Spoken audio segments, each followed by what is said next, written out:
Okay, I want to talk about the European film market, EFM Berlinale, Berlin.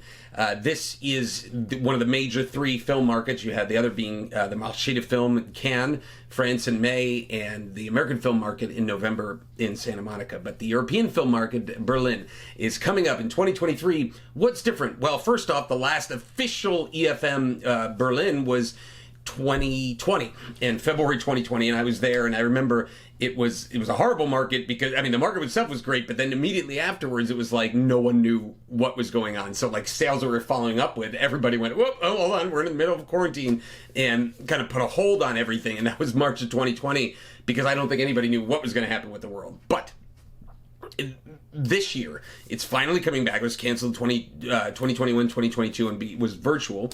And this year, it's finally coming back in person. And I think a couple things. One, I think it's going to be great excitement, as there was in Cannes and AFM, of people coming back and just happy to be physically in person and meeting face to face.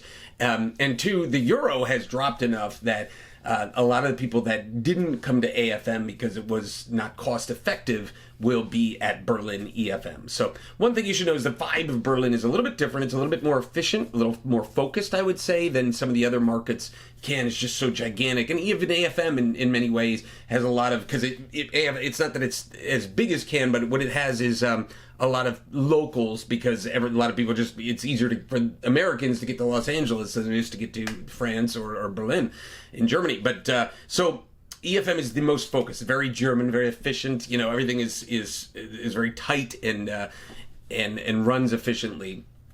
So I would say the key with that, if that's going to be a market that you're going to, is to have your kind of ducks in a row, have everything, your presentation ready, be ready to present, and be ready to be flexible about where you're going to present this. You have two places, the Gropius Bau, which is more of the trade show floor, much like Cannes, where you have the different booths of the different exhibitors that are there, and then you have the hotels like the Marriott, the Ritz Carlton, where you'll have people's suites in there. So it's like, that's what AFM is like. So they have that aspect of it, and then Cannes is the Palais. It's an open trade show floor, and so they have both aspects of it for EFM. But I would say this year, if you're potentially thinking about going to EFM, this is the year to go, because it's going to have that energy of everybody returning, and with everything going on with the euro and everything, I think there'll be a good energy. I think it'll be well attended, and it's always one of my favorite markets.